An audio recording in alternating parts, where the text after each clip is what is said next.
कुछ तनिक से हेर फेर से ही तो चीज़ें बदल जाती हैं। अगर ठीक ढंग से दिशा नहीं ली तो पता नहीं कहीं और निकल जाओगे। हमारे स्वामी जी बैठे हैं, पिछले दिनों हम विदेश में गए और किसी निजी विमान से जा रहे थे, उसने गलत कोड डाल दिया, जहाँ पहुँचना था वहाँ नहीं पहुँचे, कहीं और पहुँच गए। कोडिंग एक गुरु कर देगा आपकी, ठीक कोड डाल देगा आप में, एक ठीक बात बता देगा, ऐसे जाना। महाजनोयन गत सपंथा, इस रास्ते से जाना, शास्त्र सम्मत मार्ग चुनना, वेद विहित मार्ग चुनना, गुरु द्वारा उपदेशित मार्ग चुनना। अगर आपने वेद के मार्ग को त्याग दिया, शास्त्र सम्मत मार्ग को त्याग दिया, महाजन द्वारा आचरित मार्ग को त्याग दिया, गुरु द्वारा उपदेशित मार्ग को त्याग दिया, राम जाने भैया क्या दशा होगी आपकी, कहां भटक जाओगे। इसे जरा सुनते रहना इनको, ये बता देंगे कि किस रास्ते से जाना है, ये बताएंगे, ऐसे ही चलना। और वही जय है, वही सिद्धि है, वही सफलता है, वही पूर्णता है, और ज्यादा भी नहीं चलना पड़ेगा। देखने में कठिन सा प्रतीत होता है, देखने में लगता है कि बड़ा दुर्गम है, दुस्तर है, दुसाध्य है, अलभ्य है, अप्राप्य है, अथवा बड़ा कष्टकर है, अथवा कष्ट साध्य है।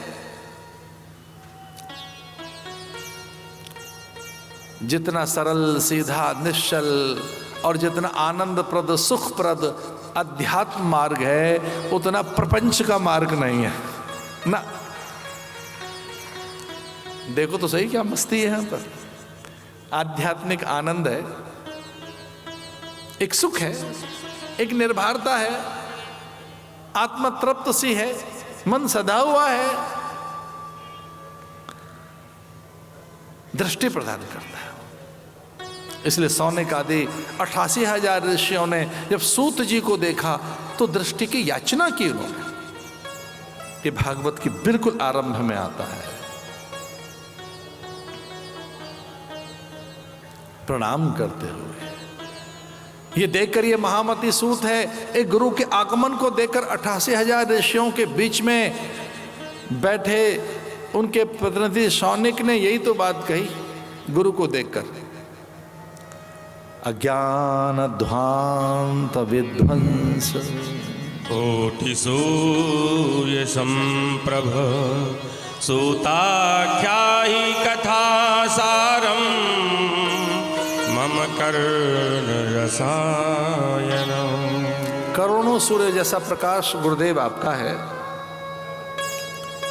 आपको देखकर याद आया है, आप हमारी अज्ञान भित्तियों को चूर चूर कर दीजिए, हमारी अज्ञानता, अल्पज्ञता, अजानता का अपहरण कर लीजिए।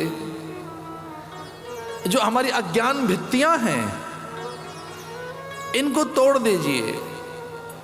अब कल्पना कर सकते हैं कि क्या कहा उन्होंने, एक्सप्लोसिव, कुछ ऐसी बारूद, कुछ ऐसा रस रसायन कानों में भर दीजिए कि विस्फोट हो।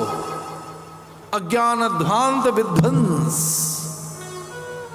गुरुओं को सृजन की बात नहीं कह रहे, गुरु से कह रहे हैं विध्वंस कीजिए, चूर चूर हो जाए हमारी अज्ञान भित्तियां। भित्ति कहते हैं दीवार को, प्राय गांव के लोग भीत कहते हैं उसे। वैसे भीत शब्द संस्कृत भाषा का है और भय से उसका अर्थ है भीतता। दीवारें सामने खड़ी हों, तुम्हारा भय तो लगता ही है। चारों ओर दीवारें खड़ी कर दी जाए आपके सामने, भीतता। अज्ञानध्वांत विध्वंस सूर्य कोटि समप्रभ। करोड़ों सूर्य जैसा प्रकाश रखने वाले गुरुदेव, हमारे कानों में ऐसे बारूद भर दीजिए कि अज्ञान की भित्तियां टूट जाएं, चूर चूर हो जाएं। अज्ञानध्वांत विध्वंस। और यहां पे ये जो हमारी भित्तियां हैं ये दिखती नहीं है पर हैं, और इसी से कपाल क्रिया निकल कर आई है भारत में। शव जल रहा है पिता का, और फिर स्वजन बंधु बांधव परिजन पुरजनों के बीच में से कोई एक सुजान ज्ञानी जिसे जीवन दर्शन का बोध होता है, ऐसा कोई निकल कर आता है, बिलखते हुए पुत्र से कहता है बांस उठा और जरा प्रहार कर अपने पिता के मस्तक पर। केवल ऐसे स्पर्श नहीं कराना है, इस बांस को उठा और एक बड़ा प्रहार कर कबाल क्रिया। सुलगते हुए शव में से, अध जले शव में से उस खोपड़ी पर प्रहार कर, इसे मुक्त कर अपने पिता को। इसमें कहीं प्राण न धसे हों, क्योंकि प्राण हैं अभी भी, मर जाने के बाद भी कहीं प्राण चुपके से पड़े होते हैं। एक ग्राम मिट्टी में भी कम से कम 4 करोड़ जीव हैं, जिसे हम बोलते रहे, हम सन्यासी और यहाँ के ऋषि मुनि, यहाँ के तत्ववेत्ता, चिंतक, ऊर्ध्वरेता और आत्मविज्ञानी, उसे पाखंड बताया जाता रहा। अब कह रहे हैं विज्ञानी नहीं, एक डस्ट के पार्टिकल में भी, छोटे से धूल के कण में भी करोड़ों जीव हैं। और आश्चर्य तो ये है, वो मातृ अंश बताए गए, वो प्राण मातृ प्राण है। ध्यान से सुनना, वायु में मातृ प्राण नहीं है, आकाश में मातृ प्राण नहीं है, सच तो है कि जल में भी आधे मातृ प्राण हैं। बहुत आनंद होगा आपको ये सुनते हुए। धरती में पूर्ण मातृ प्राण हैं, मदर एलिमेंट है धरती में, मदर एलिमेंट, इसलिए धरती माता है। माता भूमि पुत्रो हम पृथिव्या, ऐसा कहकर वेदों ने धरा का सम्मान किया है। ये धरती खाली धरती नहीं है, माता है। ये माता भूमि पुत्रो हम इसकी संतानें हैं। हमारा ठीक एक ही परिचय है, अमृतस्य पुत्रा, हम इसकी अमी अमृत संतान हैं। भले ही वो बिखर गया हो, शव पूरा माटी बन गया हो, तो भी सो बीन बटोर कर हम जल की ओर लेकर जाते हैं। उसके खाक और राख उठाकर, उसके भस्म उठाकर पोटली में बांधकर जल के किनारे लेकर जा रहे हैं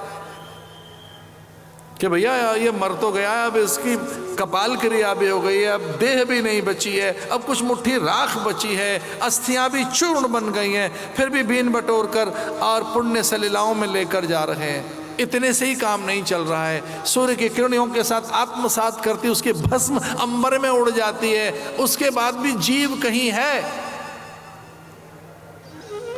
और मैंने उस विज्ञान को पढ़ने की चेष्टा की, उसका तल स्पर्श ज्ञान है, ये कहना तो अभिमान होगा, पर हाँ श्राद्ध विज्ञान को हमने समझा है। इतने में ही काम नहीं चलता है, उसके राख बीन बटोर कर पुण्य सलिलाओं में प्रवाह कर देने के बाद भारतवंशी हम भारत के प्राणी श्राद्ध करते हैं अपने माता पिता का, कि उसके प्राण सदगति हो जाए, उनके प्राणों के मंत्र से।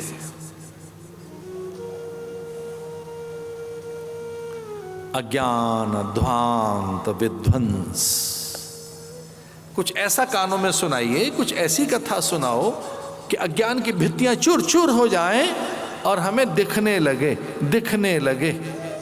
मैं फिर से निवेदन कर रहा हूं, ये गुरु कुछ और नहीं, आपको अंतर की आंखें देखता है कि देख लो, जरा देख लीजिए, थोड़ा जान लीजिए।